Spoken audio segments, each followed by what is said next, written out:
जय Hind and hello guys, स्वागत है आपका आपके अपने YouTube चैनल ज्ञानदेह होस्ट में। और इस वीडियो में मैं आपको बताने वाला हूं स्टाफ सिलेक्शन कमीशन यानी कि SSC Delhi police constable executive male and female online form 2025 के बारे में कि कैसे आपको फॉर्म फिलअप करना है। गाइस मैं आपको बता दूं कि वैसे तो मैं इसके फॉर्म फिलअप की वीडियो बना चुका हूँ, बट ये वीडियो आपके लिए स्पेशल रिक्वेस्ट पर बनाई जा रही है क्योंकि आप में से बहुत सारे कैंडिडेट ऐसे जो कि इस फॉर्म को भरने में प्रॉब्लम फेस कर रहे हैं।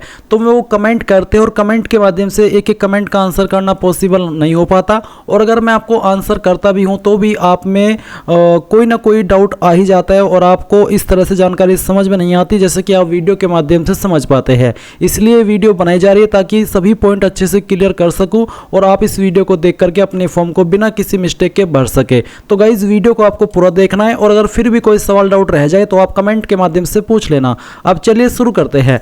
अगर आपने अभी तक वीडियो को लाइक शेयर न किया हो तो कर देना और चैनल को सब्सक्राइब करके बेल आइकन ऑन कर लेना। फिर जो लिंक मैंने आपको इस वीडियो के डिस्क्रिप्शन में दिया है आप ओपन करेंगे, आपको जानने को मिलेगा कि ये भर्ती 7565 पोस्ट पर निकाली हुई है। इसके फॉर्म आप लोग 21 अक्टूबर 2025 तक भर पाएंगे। बात करें एप्लीकेशन फीस की तो जनरल ओबीसी ईडब्ल्यूएस के लिए 100, SC ST के लिए 0, PH दिव्यांग के लिए भी 0 और 12वीं पास कैंडिडेट इसमें अप्लाई कर सकते हैं। अभी मुझे एक चीज़ याद आई जो कि आपके इस वीडियो के ऊपर बहुत सारे कमेंट आ रहे थे कि ड्राइविंग लाइसेंस की आवश्यकता कब पड़ेगी, क्या फॉर्म भरते समय पड़ेगी या फिर उसके बाद में।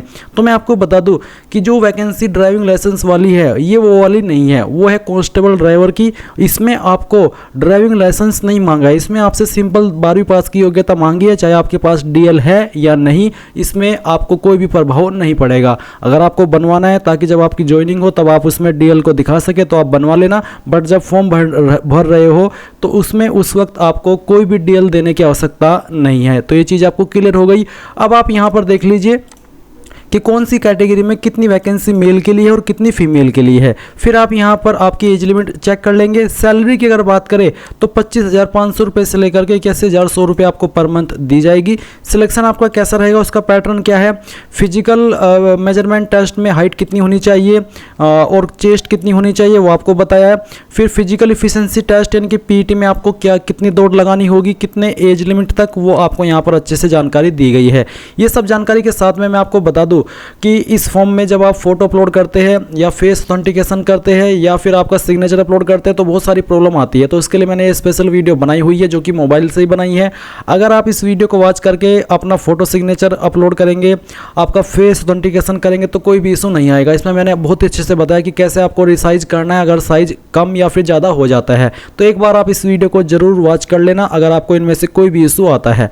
अब गाइज ये जो इन्फॉर्मेशन मैंने आपको दी है ये सब इन्फॉर्मेशन चेक करने के बाद में, जानने के बाद में, अगर आप इसमें एलिजिबल है और आपका इंटरेस्ट है और आपने अभी तक फॉर्म नहीं भरा तो आप बाकी कैंडिडेट की गलतियों से सीख करके अब इस फॉर्म को अप्लाई कैसे करेंगे वो देख लीजिए।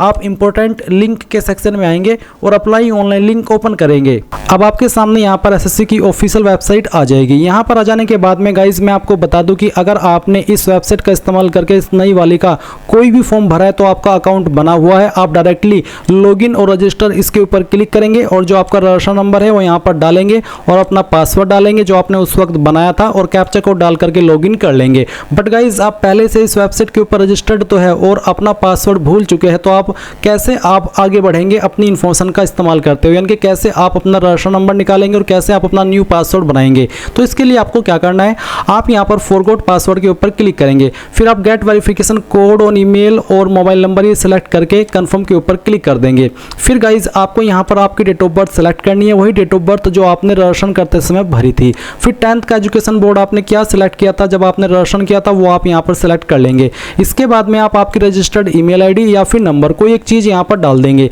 उसके बाद आप गेट वेरिफिकेशन कोड के ऊपर क्लिक करेंगे। देन आपको गाइज आपकी ईमेल पर भी और आपके नंबर पर भी OTP सेंड किया जाएगा। कोई भी OTP आप एक डाल दीजिएगा और जैसे ही आप OTP डाल करके कंटिन्यू करेंगे तो गाइज आपको आपकी डिस्प्ले के ऊपर आपका रजिस्टर नंबर शो हो जाएगा और रजिस्टर नंबर आप नोट कर लीजिएगा और साथ ही साथ आप एक न्यू पासवर्ड बनाएंगे। न्यू पासवर्ड आपका कैसा हो उसका एग्जाम्पल आप देख लीजिए। पासवर्ड के अंदर इंग्लिश का कैपिटल लेटर, एक स्मॉल कैरेक्टर, स्पेशल कैरेक्टर और साथ ही डिजिट, कुछ इस तरह का पासवर्ड आपको बना लेना है और फिर उस पासवर्ड को दोबारा डाल करके वेरीफाई भी कर देना है। और उसके बाद जैसे आप सबमिट करेंगे तो आपका एक न्यू पासवर्ड बन जाएगा और आपको आपका रजिस्टर नंबर भी मिल जाएगा। देन आप क्या करेंगे, देन आप यहाँ पर लॉगिन और रजिस्टर इसके ऊपर क्लिक करके लॉगिन हो जाएंगे। लॉगिन करने के बाद में गाइज आपके सामने आपका डैशबोर्ड आ जाएगा। अभी ये जो मैं जानकारी दे रहा हूँ ये उन कैंडिडेट के लिए दे रहा हूँ जो कि पहले से इस वेबसाइट के ऊपर रजिस्टर्ड है। इसके बाद में मैं बताऊंगा कि अगर आप पहली बार इस वेबसाइट का इस्तेमाल करके फॉर्म को भर रहे हैं तो कैसे आपको प्रोसेस को फॉलो करना है। तो जैसे ही आप पहले से रजिस्टर्ड कैंडिडेट लॉगिन करेंगे अपनी लॉगिन इन्फॉर्मेशन का इस्तेमाल करके,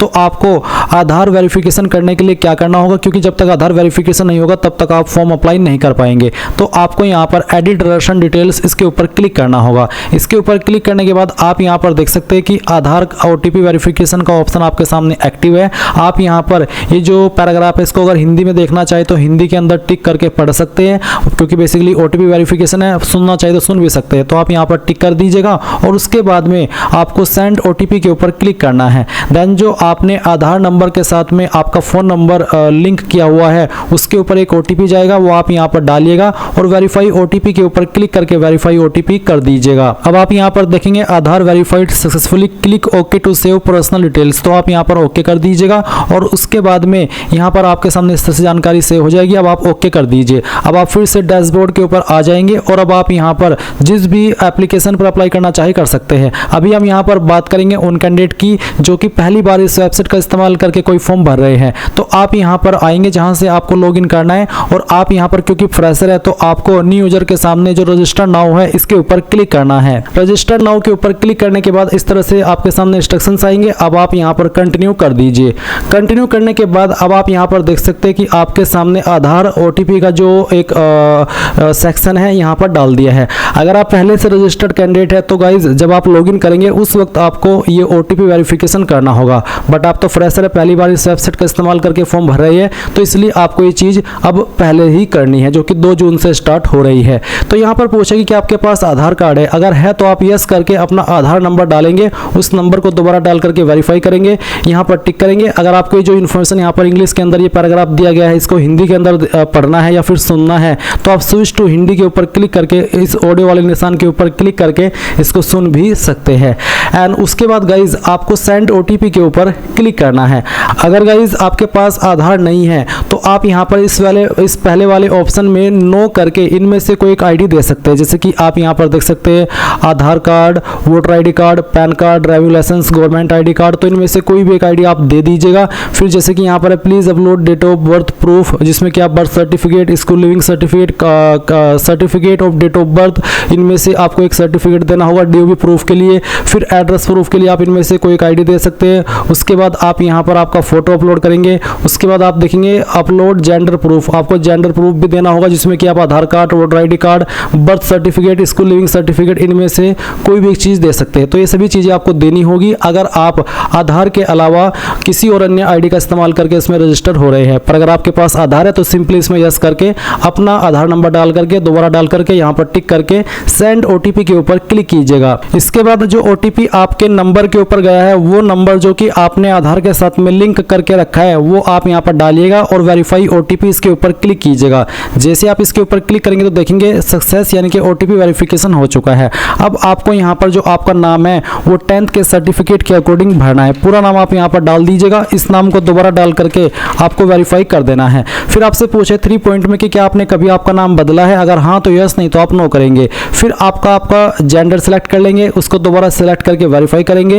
एंड देन जो आपकी डेट ऑफ बर्थ है ये आपको यहाँ पर एंटर करनी है। डेट ऑफ बर्थ भी आपके 10th के सर्टिफिकेट के अकॉर्डिंग होनी चाहिए। इसके बाद में गाइज आप यहाँ पर वेरीफाइड डेट ऑफ बर्थ में दोबारा से अपनी डेट ऑफ बर्थ सेलेक्ट करेंगे और उसको वेरीफाई कर देंगे। फिर आपका जो फादर नेम है वो भी आपको डालना है 10th के सर्टिफिकेट के अकॉर्डिंग ही और उसको दोबारा डाल करके वेरीफाई करना है। फिर आप मदर नेम डालेंगे 10th के सर्टिफिकेट के अकॉर्डिंग और दोबारा डाल करके वेरीफाई कर दीजिएगा।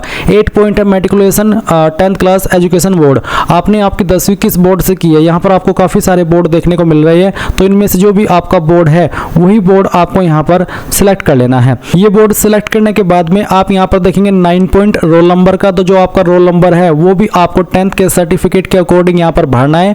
और आपको बोला कि roll code is given in your matriculation certificate then enter roll code, यानी कि अगर आपके 10वीं के सर्टिफिकेट के ऊपर रोल कोड है तो आप यहाँ पर रोल कोड भी दे सकते हैं। तो बेसिकली अगर रोल नंबर है तो रोल नंबर डाल दीजिए, रोल कोड है तो रोल कोड डाल दीजिएगा और उसको दोबारा डाल करके वेरीफाई कीजिएगा। फिर आता है ईयर ऑफ पासिंग, किस साल के अंदर आपने आपकी 10वीं पास कर ली थी, वो साल आप यहाँ पर सिलेक्ट कर लेंगे, उसको दोबारा सिलेक्ट करके आपको यहाँ पर वेरीफाई कर देना है। 11 पॉइंट है highest level of education qualification, वो आपकी क्वालिफिकेशन जो कि आपने कंप्लीट की हो। अगर आप अभी कोई क्वालिफिकेशन कर रहे हैं जैसे कि डिप्लोमा ग्रेजुएशन, तो आप उसको सिलेक्ट ना करिएगा, आप वही क्वालिफिकेशन सिलेक्ट करिएगा जो कि आपकी कंप्लीटेड है। उसके बाद आप देखेंगे कैंडिडेट्स मोबाइल नंबर, आप आपका मोबाइल नंबर डालिए जो कि आप रजिस्टर करना चाहते हैं। और फिर जैसे कि मैं यहाँ पर आपको नंबर डाल करके दिखाता हूँ, तो चलिए हम यहाँ पर एक नंबर एंटर कर देते हैं। तो आप यहाँ पर जैसे ही नंबर डालेंगे आपको सेंड OTP का ऑप्शन देखने को मिलेगा, आप इसके ऊपर क्लिक कीजिएगा और उसके बाद में गाइज आपके नंबर के ऊपर OTP जाएगा, वो OTP आप यहाँ पर डाल दीजिएगा।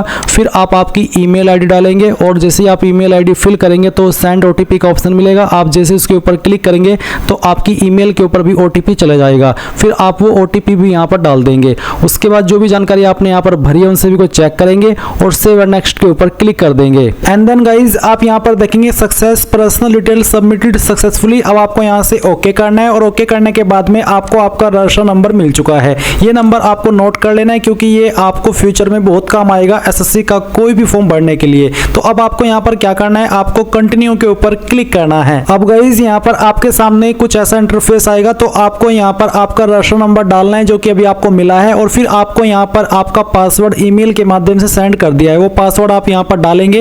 एंड उसके बाद में जो कैप्चा कोड आपको दिखाई दे रहा है आपके डिस्प्ले के ऊपर, वो आप यहाँ पर डालिएगा एंड देन साइन इन के ऊपर क्लिक कीजिएगा। इसके बाद में यहाँ पर आपको बोला है please set a new password, तो आपको यहाँ पर एक नया पासवर्ड बनाना है, बट पहले आप यहाँ पर आपका ओल्ड पासवर्ड डालें जो कि अभी आपको ईमेल के माध्यम से मिला। एंड देन फिर आप एक न्यू पासवर्ड बनाएंगे जिसमें कि आपको यहाँ पर एक इंग्लिश का कैपिटल लेटर कम से कम एक, स्मॉल लेटर कम से कम एक, ज्यादा कितने भी रख सकते हैं, एक नंबर और कोई एक स्पेशल कैरेक्टर। एग्जाम्पल मैं आपको यहाँ पर देकर के दिखाता हूँ, आप देख लीजिए। कुछ इस तरह का पासवर्ड आप बना लीजिएगा जिसमें कि इंग्लिश का कैपिटल लेटर भी है, स्मॉल लेटर भी है, स्पेशल कैरेक्टर भी है और डिजिट भी है। तो ये पासवर्ड बनाने के बाद में आप उसको दोबारा यहाँ पर डाल करके वेरीफाई कर दीजिए। फिर आपको यहाँ पर एक सिक्योरिटी क्वेश्चन सेलेक्ट कर लेना है एंड उसका आंसर आपको आपकी मर्जी के अकॉर्डिंग यहाँ पर दे देना है और फिर सेकंड सिक्योरिटी क्वेश्चन आपको सेलेक्ट करना है और फिर उसका जो आंसर है वो भी आपको यहाँ पर डाल देना है। एंड उसके बाद गाइज आप सेव एंड नेक्स्ट के ऊपर क्लिक करेंगे। अब आप यहाँ पर देख सकते हैं आपका पासवर्ड सक्सेसफुली क्रिएट हो चुका है। अब आप यहाँ से ओके कीजिए और ओके करने के बाद में आपको यहाँ पर आपके रजिस्टर नंबर एंड जो आपने पासवर्ड बनाया है उसका इस्तेमाल करके कैप्चा कोड डालना है और लॉगिन के ऊपर क्लिक करना है। इसके बाद आप यहाँ पर देखेंगे एडिशनल डिटेल, तो आपको यहाँ पर पहले आपकी कैटेगरी सेलेक्ट करनी है, SC ST OBC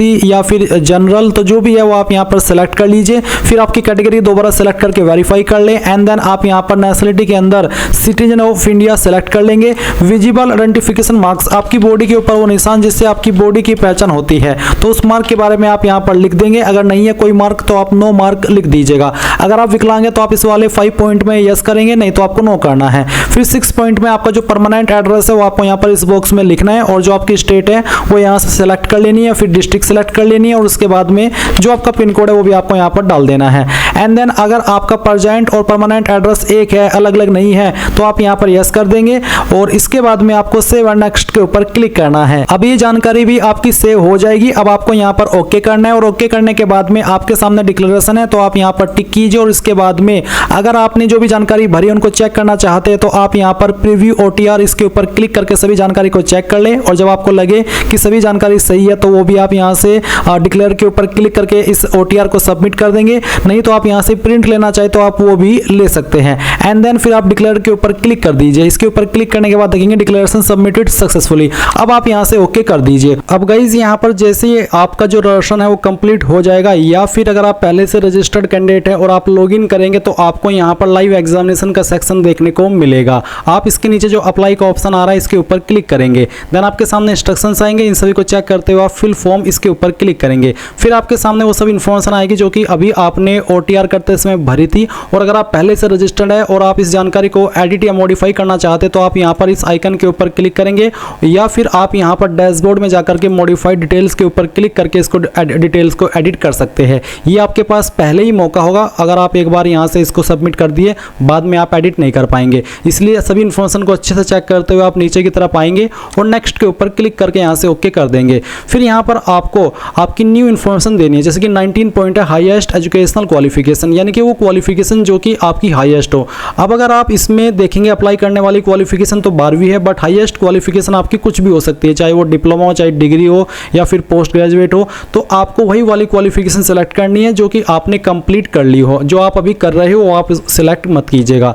उसके बाद यहाँ पर है 20 point essential qualification. Essential qualification से मतलब है वो क्वालिफिकेशन जिस क्वालिफिकेशन से आप इस पोस्ट पर अप्लाई करने के लिए एलिजिबल हो रहे हैं। तो वह है आपकी 12वीं स्टैंडर्ड या फिर 12वीं के बराबर। अगर आपने कोई डिप्लोमा किया है 10वीं के बाद तो आप इक्विवेलेंट टू 12th स्टैंडर्ड इसको सेलेक्ट कर सकते हैं। फिर ये 11 standard pass, son daughter of serving retired of decays Delhi police personal के लिए सिर्फ अप्लाई होगा। तो अगर आप नॉर्मल कैंडिडेट है आप यहाँ पर 12th स्टैंडर्ड सेलेक्ट कर लीजिएगा।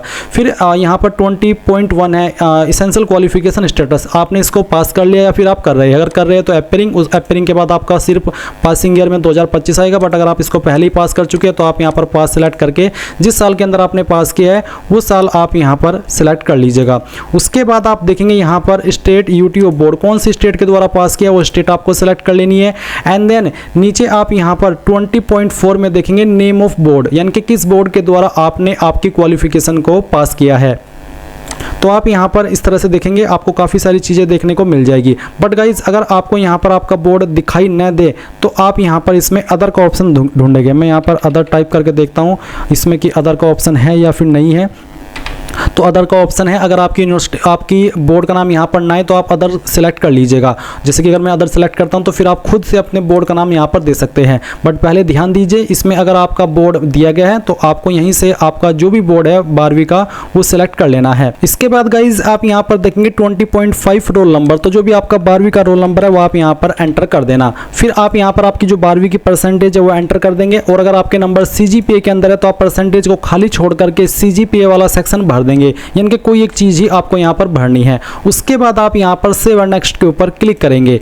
फिर गाइज यहाँ पर प्रोसेसिंग होगी। अब आपके सामने यहाँ पर एडिशनल इन्फॉर्मेशन पार्ट फर्स्ट आएगा, इसमें आपको कुछ सवालों के आंसर करने हैं। जो सवाल आपके ऊपर एप्लीकेबल है वही आप आंसर करेंगे। जैसे कि 21 pointed you possess OBC category certificate, अगर आप OBC कैटेगरी कैंडिडेट है तो आपको यहाँ पर यस नो में आंसर करना होगा और आपको बताना होगा कि क्या आपके पास OBC कैटेगरी सर्टिफिकेट है, सेंट्रल वाला, स्टेट वाला नहीं। तो आप यहाँ यस नो में आंसर करिएगा। इसी प्रकार से 22 सवाल है कि क्या आप एक्स सर्विसमैन है, जो आर्म फोर्स होती है उनके, अगर हाँ तो यस, नहीं तो आप नो करेंगे। नॉर्मल एक्स सर्विसमैन है तो भी आप इसमें यस कर सकते हैं, अगर आप बिल्कुल फ्रेशर है तो आप नो कर दीजिएगा। फिर पूछे कि क्या आप एलिजिबल है स्पेशल कोटा जो कि एक्स सर्विसमैन को मिलता है और जो कि दिल्ली पुलिस का एक्स सर्विसमैन है उनको मिलता है, अगर हाँ तो यस, नहीं तो आप नो करेंगे। फिर क्या आप एक डिपार्टमेंटल कैंडिडेट है दिल्ली पुलिस के, अगर है तो यस, नहीं तो यहाँ पर भी नो कर देना है। फिर उसके बाद इसको दोबारा सिलेक्ट करके वेरीफाई करना है। फिर पूछे कि क्या आप एक सन या डॉटर है सर्विंग रिटायर्ड और डिकेज्ड पर्सनल या फिर MTS ऑफ दिल्ली पुलिस, अगर आप है इनमें से तो यस, नहीं तो आप नो कर दीजिए। फिर क्या आपने रिप्रेजेंट किया है state at the national level और the country at international level, यानी कि क्या आपने पिछले 3 साल के अंदर या फिर इस फॉर्म को फिल करने की लास्ट डेट तक अपने आप को रिप्रेजेंट किया स्पोर्ट्स में, स्टेट लेवल, नेशनल लेवल और द कंट्री या फिर इंटरनेशनल लेवल, किसी भी स्पोर्ट्स में, अगर हाँ तो यस, नहीं तो आप नो करेंगे। क्या आपको आईसीयू के अंदर छूट चाहिए, अगर आप SC ST OBC और आप ओवर एज हो चुके हैं और आपको छूट चाहिए तभी आप यहाँ पर यस करके बताइए कि किस कैटेगरी के तहत आपको छूट चाहिए। अगर आप SC ST OBC है और आप ओवर एज नहीं हुए हैं तो आप यहाँ पर नो कर दीजिएगा, क्योंकि आप ओवर एज नहीं है तो आपको कोई छूट नहीं चाहिए। बट अगर आपको चाहिए, आप ओवर एज हैं, 18 से 25 साल की उम्र से आपकी ज़्यादा हो चुकी है, तो आप यहाँ पर यस करके बता दीजिएगा क्योंकि मुझे इस कैटेगरी के तहत छूट चाहिए। फिर आप सेव एंड नेक्स्ट के ऊपर क्लिक कर देंगे और यहाँ से ओके करेंगे। फिर गाइज आपके सामने एडिशनल इन्फॉर्मेशन 2 आएगी, जहाँ पर आपको प्रेफरेंस ऑफ एग्जामिनेशन सेंटर, यानी कि आप एग्जाम सेंटर इनमें से किस सिटी में देना चाहते हैं। पहली चॉइस आपको किसको देनी है वो आप यहाँ पर आपकी चॉइस के अकॉर्डिंग सेलेक्ट कर लेना। फिर आपको यहाँ पर सेकंड चॉइस सेलेक्ट करनी है और उसके बाद में आपको थर्ड चॉइस भी सेलेक्ट कर लेनी है। फिर सवाल पूछे कि क्या आप एक national cadet corps certificate holder हैं, यानी कि NCC सर्टिफिकेट होल्डर, अगर हाँ तो यस, नहीं तो आप नो करेंगे। उसके बाद इस सवाल को दोबारा आंसर करके वेरीफाई कर देना है। फिर पूछे कि डू यू पोसेस डिग्री या फिर post graduate diploma awarded by राष्ट्रीय रक्षा यूनिवर्सिटी, कि आपको RRU के द्वारा डिग्री का सर्टिफिकेट या फिर पोस्ट ग्रेजुएट डिप्लोमा का सर्टिफिकेट मिला है, अवार्ड मिला है। अगर हाँ तो यस, नहीं तो आप नो करेंगे। इसके बाद आपको सेव एंड नेक्स्ट करना है और यहाँ से ओके कर देना है। अब यहाँ पर आता है सबसे main part, upload photograph and signature और साथ ही फेस ऑथेंटिकेशन। फेस ऑथेंटिकेशन आपका ऐसे नहीं होगा, फेस ऑथेंटिकेशन होगा आपका माई SSC ऐप के द्वारा। अब आपको इसको करने के लिए क्या करना है, आप यहाँ पर to download the app from the Play Store scan the below QR code. आप इस QR कोड को भी स्कैन करके प्ले स्टोर से ऐप को डाउनलोड कर सकते हैं, या मैं आपको एक बार दिखा देता हूं कि कौन सा ऐप है और आपको क्या स्टेप फॉलो करने हैं। गाइज अभी जो आप वीडियो में देख सकते हैं ये है आपका माई SSC ऐप, जो कि आपको अपने मोबाइल के अंदर डाउनलोड करना है। जैसे आप डाउनलोड कर लेंगे तो आपको यहाँ पर इसमें आपका रजिस्ट्रेशन नंबर और अपना पासवर्ड जो आपने वेबसाइट के ऊपर डाला होगा, अगर आप पहले से ही फॉर्म मोबाइल से भर रहे हैं तो अच्छी बात है, अगर ऐप से भर रहे हैं तो भी अच्छी बात है। तो आप यहाँ पर लॉगिन हो जाएंगे। लॉगिन हो जाने के बाद में आप यहाँ पर पर्सनल डिटेल के अंदर आएंगे और अपनी इन्फॉर्मेशन को इस तरह से कर लेंगे। जैसे ही आप अपनी इन्फॉर्मेशन को ये सब सबमिट कर दे तो आपको यहाँ पर, जैसे मैंने अभी इस वीडियो के अंदर अप्लाई करके दिखाया, ऐसे ही अप्लाई करना है। आप यहाँ पर अप्लाई के ऊपर क्लिक करेंगे। अप्लाई के ऊपर क्लिक करने के बाद में आप यहाँ पर इस वाले इंटरफेस पर आएंगे जो कि आपका फेस ऑथेंटिकेशन वाला है। और इसके लिए गाइज आपको एक ऐप और डाउनलोड करना है अपने मोबाइल के अंदर। कौन सा है मैं आपको बता देता हूँ। अभी जो आप यहाँ पर वीडियो में देख पा रहे हैं आधार फेस RD, ये वाला ऐप आपको अपने मोबाइल के अंदर इंस्टॉल कर लेना है। मैं आपको इन दोनों ऐप को डाउनलोड करने का लिंक अपनी वेबसाइट के ऊपर दे दूंगा और साथ ही इस वीडियो के डिस्क्रिप्शन में भी दे दूंगा। तो ये जो ऐप है आधार फेस RD, ये आप अपने फोन के अंदर इंस्टॉल कर लेंगे और फिर आपको कुछ नहीं करना है। ये ऐप आपको इंस्टॉल करने के बाद में नहीं चलेगा, यानी कि आपको इसमें करना कुछ नहीं, बस आपको इसको इंस्टॉल कर लेना है। इंस्टॉल करने के बाद में आप यहाँ पर इसमें इस तरह से आएगा, इसको प्रोसीड कर देना है। फिर यहाँ पर आपको ये प्लीज ब्लिंक टू कैप्चर, आपकी अपनी आईज को कैप्चर करना होगा। ये होगा क्या, मैं आपको एक बार थोड़ा सा और अच्छे से एक्सप्लेन करता हूं। जब आप यहां पर इस माई SSC ऐप को इंस्टॉल ओपन करेंगे, इस वाले ऐप को इंस्टॉल करने के बाद में, और आप यहां पर जो फेस ऑथेंटिकेशन का आपके सामने स्टेप आता है, इस वाले स्टेप पर आएंगे तो ऑटोमेटिकली ये ऐप अपने आपके फ़ोन के अंदर रन हो जाएगा। अगर आप इस ऐप को बिना इंस्टॉल किए माई SSC ऐप को इंस्टॉल करते हैं और अपना फेस ऑथेंटिकेशन करते हैं तो वो नहीं हो पाएगा। पहले आपको इस वाले ऐप को अपने फ़ोन के अंदर इंस्टॉल करना होगा, और जब आप इसको इंस्टॉल कर ले फिर आप माई SSC ऐप को इंस्टॉल करेंगे और फेस ऑथेंटिकेशन वाले स्टेप के ऊपर जा करके आप यहां पर देखेंगे कि आपका फॉर्म ऑटोमेटिक, आपका जो ये जो इस तरह के ऑप्शन है ऑटोमेटिकली आपके सामने आएंगे और आप यहां पर अपनी आईज को ब्लिंक करेंगे और फिर आप देखेंगे कि जो आपका फेस है वो डिटेक्ट हो जाएगा। जैसे ही गाइज आपका फेस ऑथेंटिकेशन हो जाए तो आप यहां पर देखेंगे फेस ऑथेंटिकेशन स्टेटस सक्सेस। फिर आप यहां पर देखेंगे कैप्चर योर फोटोग्राफ। आपको यहां पर प्लेन बैकग्राउंड के साथ में अपना फोटो कैप्चर करना है। Face is fully inside the rectangular area, और आपको कैप नहीं लगानी, मास्क नहीं लगाना, ग्लासेस या स्पेक्टल्स नहीं लगाने हैं जब आप फोटो को कैप्चर करें, और ईयरफोन्स या फिर कोई डिवाइस भी आपको नहीं लगानी जब आप फोटो को कैप्चर करें। तो आप कैप्चर लाइव फोटो इसके ऊपर क्लिक करेंगे, आपका जो कैमरा है वो ऑन हो जाएगा और आप यहाँ पर इस तरह से अपना फोटो कैप्चर कर लेंगे। इसके बाद आप यहाँ पर देखेंगे फोटो अपलोडेड सक्सेसफुली। अब आप यहाँ पर इसको सेव कर देना, और सेव करने के बाद में नीचे की तरफ आप देखेंगे अपलोड योर सिग्नेचर। अब आप आपका सिग्नेचर अपलोड करेंगे। इसका साइज 10 से 20 KB के बीच में रहना चाहिए। फॉर्मेट JPEG या फिर JPG का होना चाहिए। अब आप यहाँ पर अपलोड सिग्नेचर इसके ऊपर क्लिक कीजिए और जहाँ पर भी आपकी सिग्नेचर की फाइल है वो आपको सेलेक्ट कर लेनी है। चलिए मैं यहाँ पर एक फाइल सेलेक्ट करता हूँ, इसको ओपन कर लेता हूँ और यहाँ पर आप देखेंगे सिग्नेचर अपलोडेड सक्सेसफुली। इसके बाद जैसे ही आपकी दोनों चीज़ें हो जाए तो आप सेव एंड नेक्स्ट कर देंगे और अब आपके सामने यहाँ पर आपके फॉर्म का फाइनल प्रीव्यू आ जाएगा। जो भी जानकारी आपने शुरू से लेकर अभी तक भरी है वो सभी आपके सामने है, और नीचे की तरफ आप आएंगे, सेव एंड नेक्स्ट के ऊपर क्लिक करेंगे। फिर आप यहाँ पर आई अग्री इसके ऊपर क्लिक करेंगे और जो कैप्चा कोड आपकी डिस्प्ले के ऊपर आ रहा है ये कैप्चा कोड आपको यहाँ पर एंटर करना है। ये एंटर करने के बाद में आप यहाँ पर सबमिट कर दीजिएगा। सबमिट करने के बाद देखेंगे कि आपका फॉर्म सबमिट हो चुका है, और जो कैंडिडेट इस फॉर्म को SC ST and all category female से भर रहे हैं उनके सामने कोई फीस का पेमेंट नहीं आएगा, वो डायरेक्टली अपने फॉर्म का प्रिंट ले सकते हैं। और गाइज अगर आप जनरल OBC है तो आपको पहले फी पेमेंट करना होगा। जब आपका फी पेमेंट हो जाएगा उसके बाद ही आप अपने फॉर्म का फाइनल प्रिंट आउट ले पाएंगे। तो गाइज इस प्रकार से आप SSC Delhi police constable online form 2025 भर पाएंगे। आई होप ये प्रोसेस आपको पसंद आया होगा। कोई सवाल डाउट रह गया हो तो आप कमेंट के माध्यम से पूछ लीजिएगा। Thanks for watching. जय हिंद।